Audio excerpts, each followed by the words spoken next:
Bismillahirrahmanirrahim. Assalamu alaikum. Today, this is our fourth lecture about the second chapter, cell division. In this chapter,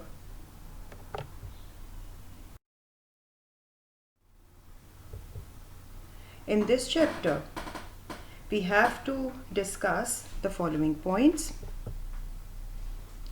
Number one, recognize the importance of heredity in transferring characters from parents to their offsprings. Reminded, I have already done in the previous chapter what heredity is. So in this video we'll discuss about the importance of heredity in transferring of characters.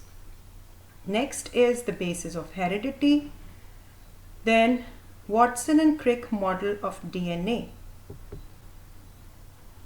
Then next, inheritable and non-inheritable characters, we discuss it.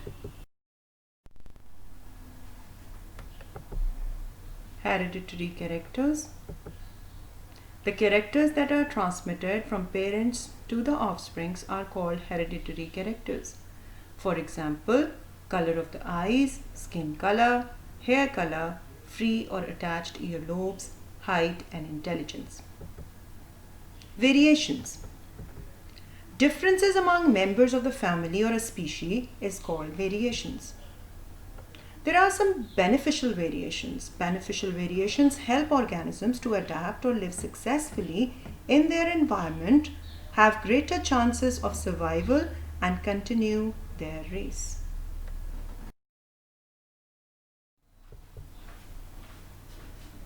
Now, the basis of heredity. Genes.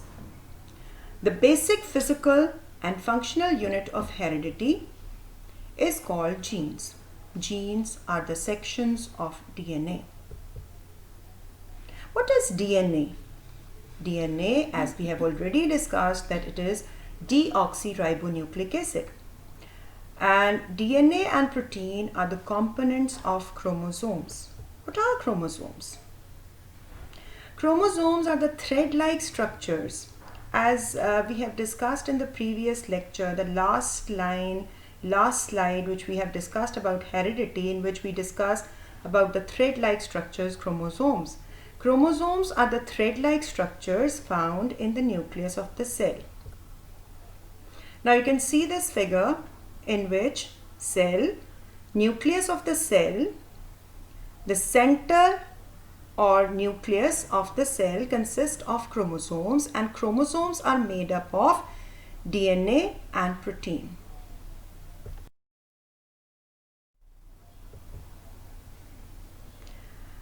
Now there are various number of chromosomes, as we have discussed earlier, that there are different number of chromosomes in different organisms.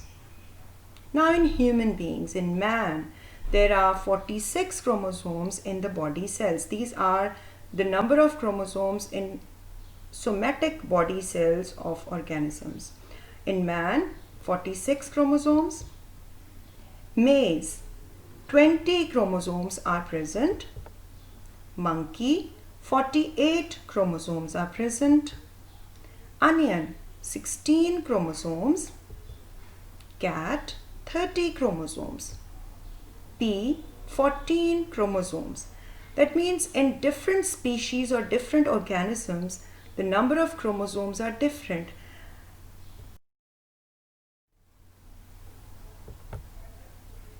Now the mini exercise. It's time for you to think about. Now my question is, what is the number of chromosomes in the somatic body cells of Drosophila? Drosophila is the housefly or a fruit fly.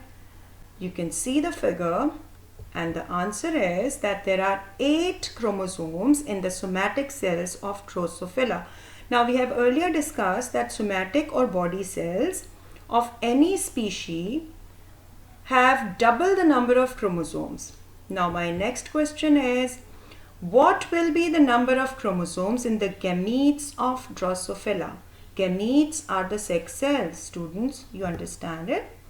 Now my question is, that what will be the number of chromosomes in the gametes of Drosophila, and you all know that it is half the number of the chromosomes of Drosophila. As we have already discussed that there are 8 chromosomes in the body cells of Drosophila. So the number of chromosomes in the gametes or sex cells is half of it, that is 4.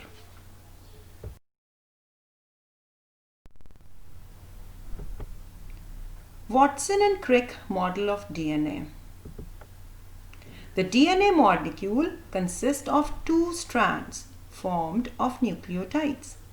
The 2 strands of DNA are linked with each other by cross band-like ladder. Now in this figure, there are 4 types of nucleotides which are joined in 2 strands. These 4 types of nucleotides are cytosine, guanine, adenine, and thymine.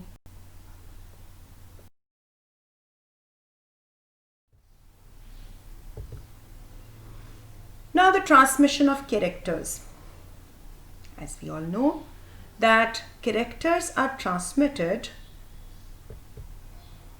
in the form of haploid cell. There are 2 types of cells, haploid cells and diploid cells. Haploid cells are those cells in which gametes, that means sperms or eggs, are formed. Hereditary material is reduced to half in gametes, that means sperms or eggs, and the number of chromosomes is reduced to half. Now we come to diploid cell. Diploid cell means double the number of chromosomes. Sperms or eggs fuse to form a zygote and we form a diploid cell. For example, in man, there are 46 chromosomes. But in the sex cells or gametes are haploid. That means 23 number of chromosomes are present in each sperm or egg. And when they fuse together, they form a zygote. Complete hereditary material is restored in the zygote. Number of chromosomes remain 46 in human beings. Now you can see this figure in which haploid sperm and haploid egg unite to form a diploid cell zygote. Now characters. Characters which are transferred, hereditary characters, they are of 2 types, inheritable character and non-inheritable characters.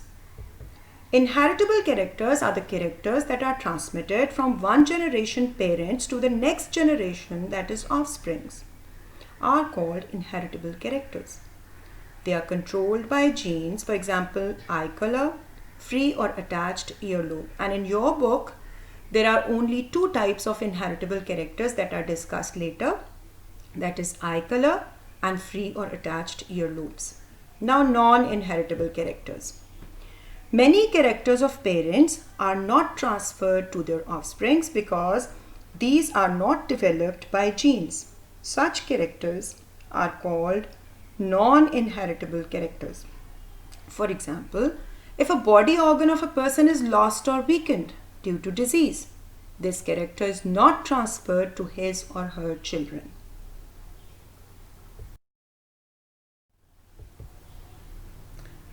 Now inheritable characters in your book which we discuss is eye color. The color of the eyes in an organism is controlled by a pair of genes. Attached or detached earlobe is another inheritable character which is discussed in the book. In some people, the earlobes are attached with the sides of the face, while others have free earlobes. Now you can see the figure in which you can see different eye colors which are controlled by genes and attached or detached earlobes.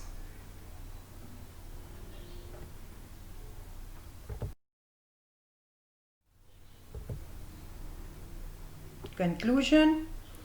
Now in this video we discuss about hereditary characters, transmission of these characters, Watson and Crick model of DNA, inheritable and non-inheritable characters, and we discuss the inheritable characters like eye and attached or detached earlobes.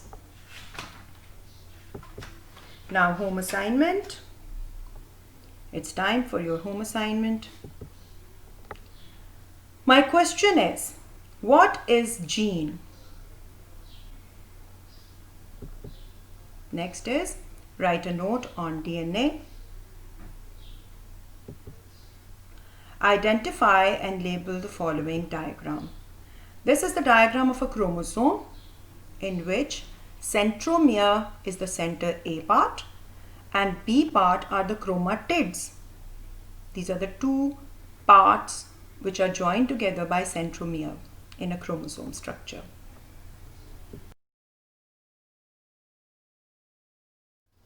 Now this is the end of chapter number 2. I hope you enjoyed this chapter. Take care of yourself. Stay safe. Stay at home. Till then, Allah Hafiz and good luck.